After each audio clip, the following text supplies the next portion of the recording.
Oke, semangat pagi sahabat pioner semuanya. Bertemu kembali di channel kesayangan Anda, Ublek-Ublek TV Info. Nah, jadi channel ini itu teman-teman ya, membahas tentang perkembangan ya dan pembaruan dari semua informasi mengenai Fi Network. Nah, jadi bukan asal-asalan ya teman-teman. Kita mendapatkan informasi ini dari beberapa sumber tentunya yang kredibel ya teman-teman.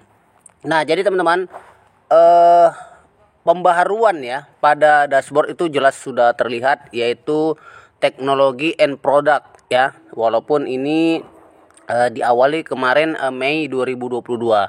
Nah, jadi teman-teman pioner ya, tentunya di dalam tag and pembaruan produk lainnya ya, yaitu kita harus melihat detail tentang beberapa fitur yang dirilis tim inti selama sebulan terakhir ini.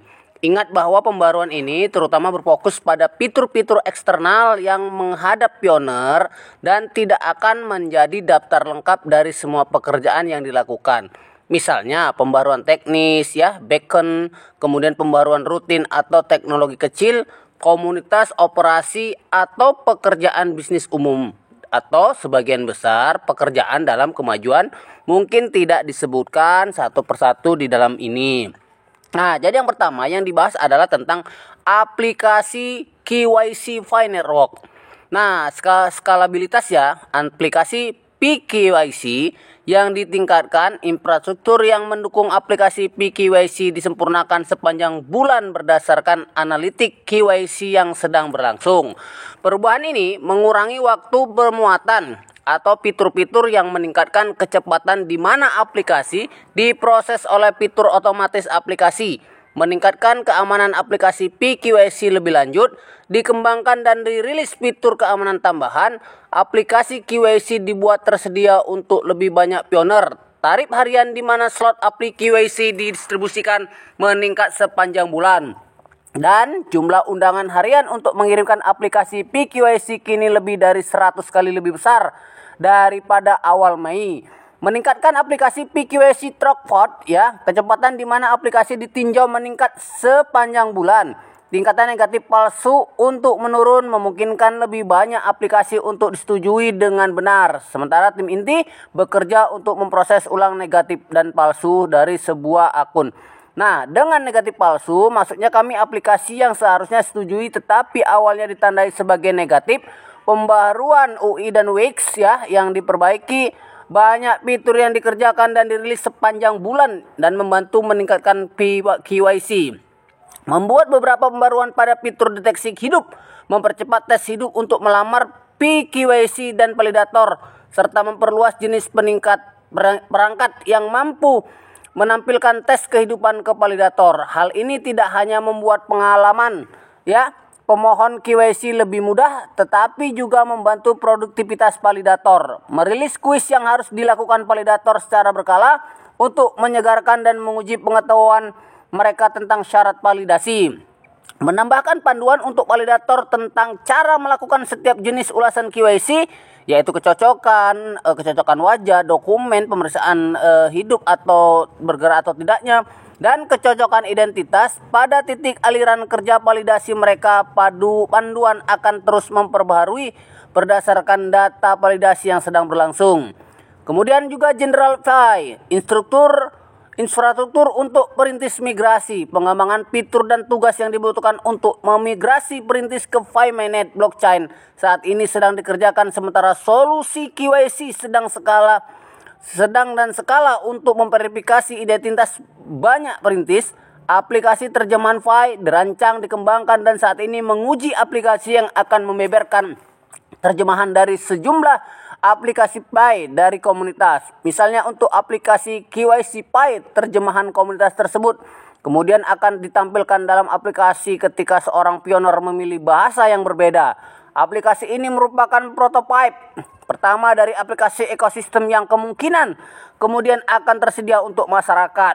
Kemudian pada akun Fi sendiri teman-teman, fitur keamanan akun multiple ya, perintis sekarang dapat mereset kata sandi mereka baik melalui layar login dan dalam profil. Kemudian ketika seorang pioner mereset kata sandi mereka, ini juga memicu fitur keamanan bahwa mereka juga akan keluar dari akun Pi mereka di semua perangkat. Lebih disukai bagi pioner untuk mencoba mengganti kata sandi mereka ketika sudah masuk Pi. Pioner juga dapat membuat laporan di halaman profil mereka jika mereka menduga akun mereka berpotensi dikompromikan oleh orang lain. Kemungkinan untuk menyediakan lebih lanjut, bug reset password reset bug, memperbaiki bug di mana proses reset password tersangkut pada langkah verifikasi telepon. Pioner sekarang harus mengharapkan pengalaman yang lebih lancar dalam mereset kata sandi mereka, menyelesaikan bug pendaftaran akun. Ketika seorang pioner mulai tidak menyelesaikan pendaftaran akun Pi baru menggunakan nomor telepon mereka, nomor telepon tersebut dilarang digunakan lagi dalam upaya pendaftaran lain oleh pioner di waktu yang tertentu. Dalam hal ini, pioner akan melihat pesan kesalahan. Nomor tersebut sudah terdaftar ke akun lain.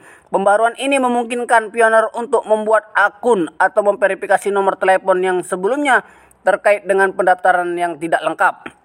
Kemudian pada akun Pi, penampilan yang tidak akurat dari perkiraan saldo dapat ditransfer di dashboard MyNet. Penampilan dashboard saldo pada penampilan saldo dapat ditransfer dalam aplikasi berdasarkan pada tingkat yang salah. Ya, jadi teman-teman, ini hanyalah bug tampilan tidak memiliki pengaruh apapun pada saldo Pi sebenarnya pada akun pioner karena disimpan di bagian belakang. Nah, tampilan tidak dikoreksi dan tampilan transferable balance kini menunjukkan perkiraan yang lebih akurat. Pedoman ruang obrolan Pi Art baru saat memasuki ruang obrolan VR, pioner sedang akan dijadikan dengan pedoman ruang obrolan detail pop-up.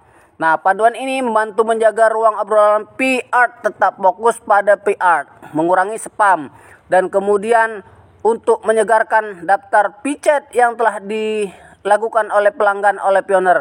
Ini dilakukan sebagai menanggapi serangga di mana pioner tidak akan melihat daftar lengkap obrolan mereka. Kemudian pada akhir, yaitu pada dompet Pi, perbaikan untuk layar dompet dinonaktifkan sementara. Pioner melaporkan bahwa ketika pertama kali membuka aplikasi Pi Wallet, mereka akan melihat layar dompet dinonaktifkan sementara. Perilaku ini telah dikoreksi. Semua pioner sekarang harus melihat beranda dompet sesuai harapan semuanya. Nah, jadi teman-teman, mudah-mudahan teman-teman semua mengetahui apa-apa yang terjadi pada saat ini di dalam Pi, kemudian dan memahaminya untuk kedepannya tidak ada keraguan-keraguan. Oke, salam sukses buat semuanya dan mudah-mudahan Anda semuanya itu dalam kondisi sehat hari ini dan kemudian juga kedepannya akan menjadi orang yang sukses, teman-teman. Oke teman-teman, itulah informasi yang dapat saya sampaikan pada hari ini tentang pembaharuan Pi KYC dan Pi Dashboard. Mudah-mudahan ini menjadi hal yang sangat bermanfaat. Terima kasih, sampai bertemu kembali dan salam sukses.